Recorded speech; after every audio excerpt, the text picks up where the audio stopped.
All right, man. I got the white hat and Gucci Roshi next to me. Let's talk some comic books on Comic Book Wednesday. All right, so like I posted last week when we were at a screener, today I want to talk about The Sword, brought to us by the Luna Brothers. They are brothers, a creative team that brought us great original concepts, mostly under Image Comics. They're behind Girls, Ultra, Whispers, Alex and Ada, all of which are amazing. But The Sword is one of their more critically acclaimed ones. I'm sorry, that's a misnomer. A lot of their work is critically acclaimed. The Sword is one of, let's say, one of my favorites. Let me say it that way. With The Sword, we have a a very tragic tale of revenge. But trust me, it's awesome.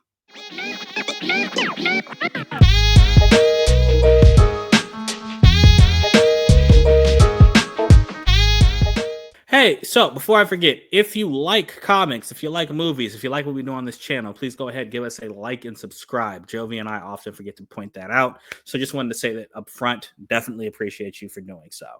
Now, before we get started with The Sword, just know, as always, I am going to talk minor spoilers about the first two issues or so, just to get you caught up with the story. So I have to tell you about the story, but I promise I'm not spoiling anything major, not even in the panels I show you. Okay?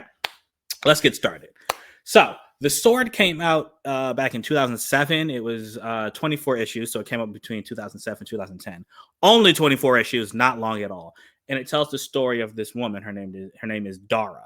First issue, we meet Dara and her family. She has a very loving and supportive father, a mother, and a sister. And Dara herself is also a paraplegic. She's in a wheelchair, which will be important later. That's the only reason I'm mentioning it. Now, the first couple pages of the book introduce us to Dara's family. We see her life, her love of art, and, she just seems to have a very good and fulfilled life with good friends and all that stuff, right? But all of a sudden, visitors show up at her house after they spotted her father in an airport. And they show up calling her father a very weird ancient Greek sounding name. And her father's like, "What are you talking about? Why are you here?" And they're like, "Hey, don't play games with us. Give us what we want." And he's like, "I don't know what you want." And these three strangers then tell him, "We want our sword." The name of the book. Now, through very graphic means, which I can't show. Oh, let me say this: this book is not for children. It is very violent and has some choice language. So it is rated M for mature. Okay, make sure you know that. Now, anyway, these three strangers that I mentioned, through some very violent means, torture and kill Dara's family in front of her while looking for this sword that they believe the father of the family had stolen from them. But they don't find the sword and they just leave the family for dead.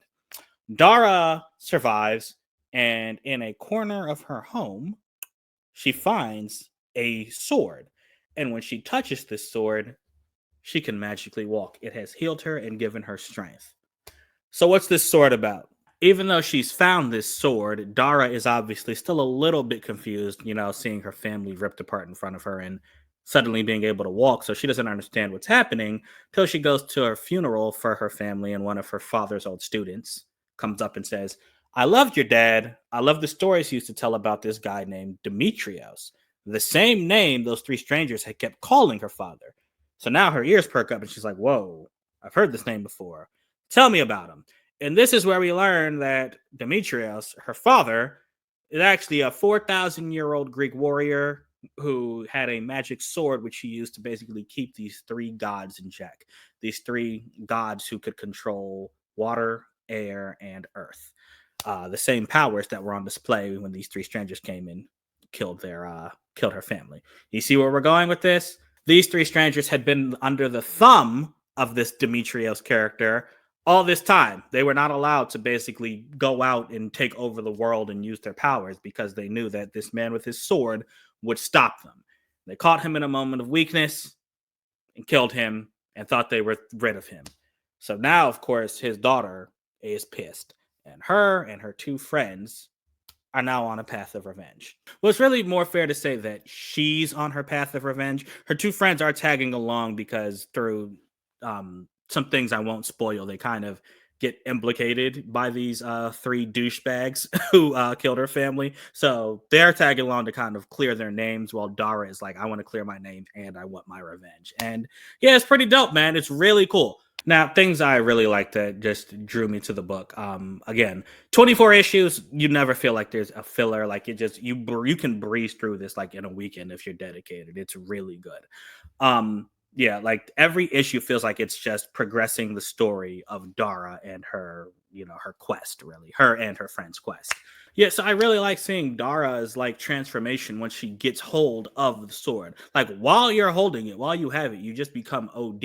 But it's not like you all of a sudden develop like John Wick type fighting skills. Like you're still a normal person. So she can't really control it. She's jumping all over the place, damaging property, accidentally killing people, bad people, but accidentally killing people. She doesn't know how to fight. The sword just gives her the ability to fight.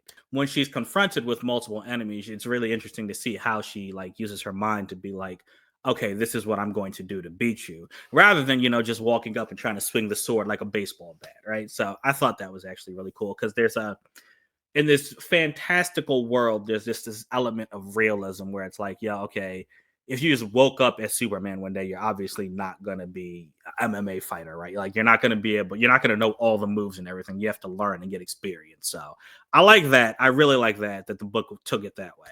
I also like her enemies. I'm a sucker. Like if the enemies aren't interesting, I'm going to lose interest.